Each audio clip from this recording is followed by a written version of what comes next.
Hello, and welcome to this video. We're going to talk about crime again. This is exactly the kind of stuff that goes on in the middle of the island, and I'm glad News 12 actually did the right thing and actually covered this. A homeless man was arrested for breaking into a Hicksville home and lunging with a knife at a man inside. And this was on West Cherry Street in Hicksville. And there's another incident that happened on West Cherry Street, too, that we're going to talk about as well. But let's play this video for you from News 12. They actually covered this. I'm actually genuinely shocked. So tonight, an early morning break-in in Hicksville turned violent, and officials say a child witnessed this attack. News 12's Cecilia Dowd has that story. I woke up, and all I hear is just, a lot of screaming. It was around 5 Sunday morning when police say Alberto Garcia broke into a Hicksville home through an unlocked window, grabbed a kitchen knife, and lunged at a man in a bedroom. Jason Platero says the victim is his mom's boyfriend, and the whole thing unfolded in front of his mom and 10-year-old sister. The house looks pretty run Investigators say the victim threw a blanket over the defendant and tackled him to the ground, holding him down until police arrived. Eventually, he had the knife out of his back, and he threw it onto the floor, and my mom was screaming. And, my little sister came into my room, and she was crying because she thought her boyfriend was already dead. According to court documents, the victim got stitches for a stab wound to his hand. So Platero said they don't know the defendant, who's charged with attempted murder and burglary. The prosecutor said Garcia admitted to buying and using drugs and drinking alcohol before the incident on West Cherry Street. I'm not really worried about it for me, but for my sister, I don't think she'll ever recover from this. Garcia is now being held without bail. Reporting from Hicksville. At least he's not let out on the streets, but this is somebody who and I can only speculate, maybe one of the people that our president let into the country recently, and that Kathy Hochul and Eric Adams decided to welcome into New York. This is the kind of stuff that goes on here, and the middle of the island deals with it the most, and this is just another example of it. Hicksville. West Cherry Street. I mean, Celia Dowd, News 12, Long Island. And yeah, I suspect this guy might be here illegally. Disturbing stuff there. Now, the defendant told the judge he was kind of homeless, yet also gave a Hicksville address. News 12 knocked on the door of that home, but no one answered. The judge issued orders of protection for the victims in this. So that guy needs to be locked up. All right, he should not be let out on the streets again. Very, very dangerous kind of stuff here going on. And there was another incident that happened on Cherry Street that we're going to talk about here as well. Illegal apartments in Hicksville. There was a fire apparently in Hicksville. News 12 did not cover this. This was in Newsday. There were 14 people living in the home, and illegal apartments were later discovered. And this is the kind of stuff that I talked about last night in my Mineola video. A lot of these houses, they're turned into flop houses. They're turned into illegal apartments. Could be illegals in there. This is all happening in the middle of the island. This doesn't happen on the South Shore. It's just dealt with. But in the middle of the island, we have to deal with those. So it says here, a house fire Saturday night in Hicksville forced the evacuation of 14 residents and led to the discovery of illegal apartments inside the Cherry Street home. Here we are, Cherry Street again. Police responded to 7:51 p.m. to the fire, which started in the rear yard and spread to the exterior of the home. Hicksville Fire Department extinguished the fire, and police were able to evacuate the residents with no injuries. The Town of Oyster Bay building inspector determined that there were illegal apartments inside the house, and multiple summons were issued. Nassau police said in a news release it remained unclear late Sunday what type of summons were issued and to whom. Now the town acts. You remember Joe Saladino protecting our quality of life. He's protecting the quality of life of people in Massapequa. He hasn't done anything about Hicksville, which is turning into a slum. All right? Election day is tomorrow, but I know. It's just so many of a certain demographic, they just love Joe Saladino. He'll probably sail to a re-election. Also on Sunday, Oyster Bay spokeswoman Marta Kane said the town building department was investigating the matter. The house was declared unsafe by Nassau County Fire Marshal. The Red Cross is providing temporary housing to displaced residents. They have determined that the fire was not suspicious. Records show the 9,500 square foot property is owned by Broadway and Hicksville Enterprise, Inc., with a mailing address in Syosset. Documents identify the chief executive office of the company as Tariq Mohammed. Mohammed could not be reached for comment on Sunday. Nassau County land records describe the property as a 3-family year-round residence. The total space for living is 2,728 square feet. The property is listed in records as a triplex with 8 total rooms and 4 bathrooms. Our recent Google Maps image shows a modest 2-story house with a large driveway for multiple vehicles. And it was last purchased in August 2021 for $1.3 million, apparently. So they spend a lot of money, and then they stuff them in there. And that's what's going on. So let's go to Cherry Street here. It says, I don't know if it has the exact address of Cherry Street here, but I don't think it lists the exact address here. But let's go to our maps here and talk about Cherry Street in Hicksville, because this is, I'm pretty sure it's in the downtown area of Hicksville. Yeah, here's Cherry Street right here. So this is the Cherry Street right here. So West Cherry Street. This is again, this is the train station over here. This is Cherry Street over here. This is West Cherry Street. I'm kind of curious.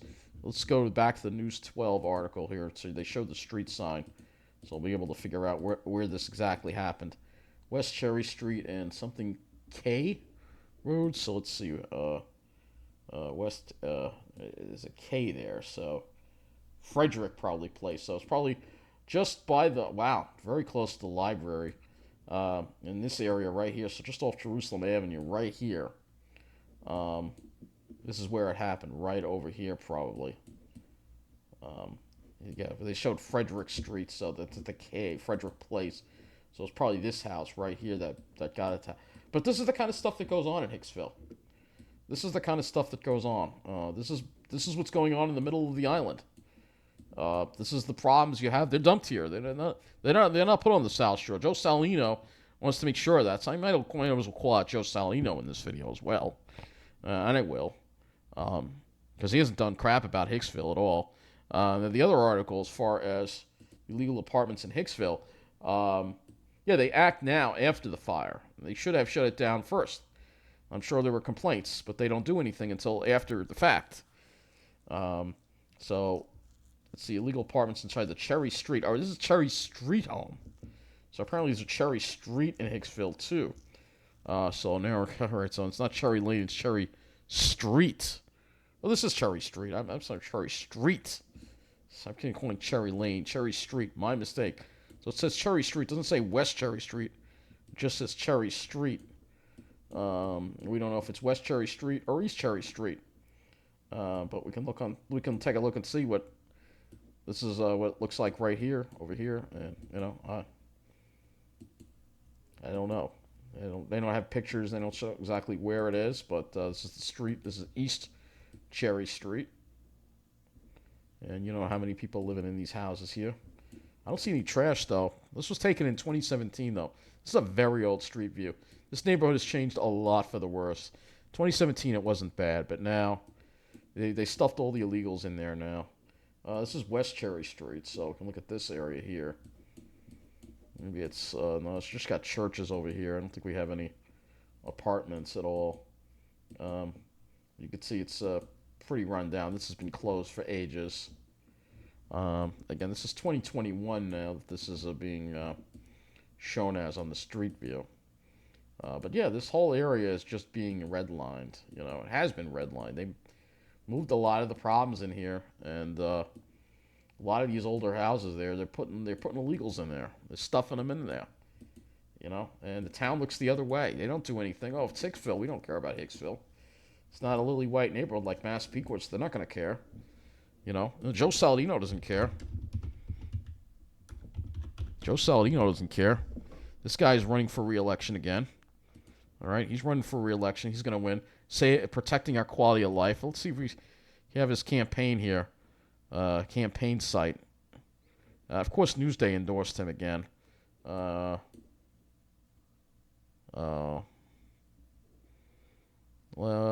I don't know. They don't really show. You see, he's from Massapequa. He only cares about Massapequa. There's a sign protecting our quality of life.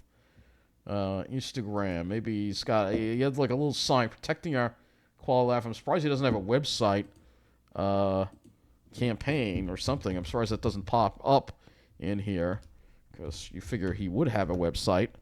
JoeSaladino.com. Okay, this is it. All right. protecting our quality of life. Right there, it says, no, protecting the quality of life of a certain demographic in Massapequa. That's what you're protecting. You're not protecting the people in Hicksville. Look at them. They're all looking out for the snobs in Massapequa. They don't. Most of them are from Massapequa. They don't care. You know, look at this. They only care about a certain demographic. Look at this, Laura Meyer. I mean, they're all certain demographic. They're all looking out for the snobs on the South Shore. They don't care. Bravado. He used to be the mayor of Massapequa Park. I mean, basically, you have Massapequa running the whole show there at Town of Oyster Bay. The rest of the town doesn't matter. It's only the Massapequa and the area around it. The rest of the town can rot. And these people, they don't care. They don't care. It's just more proof of it, you know. So anyway, I knew we had a website. These people just ridiculous. So anyway, let's go to the other article that we have for you, other crime here that we have, that News 12 they barely reported on. So they report on some of the stuff, but they don't report on the other stuff. So it says, Melba Hernandez of Hempstead charged in stabbing death of Freeport man. A 36-year-old man has been charged with murder in connection with last month's stabbing of a Freeport man. Melba Hernandez, 36, who police described as a homeless man. That's why I included in here. This is what I mean. These homeless people, a lot of them are dangerous. They need to be off the streets.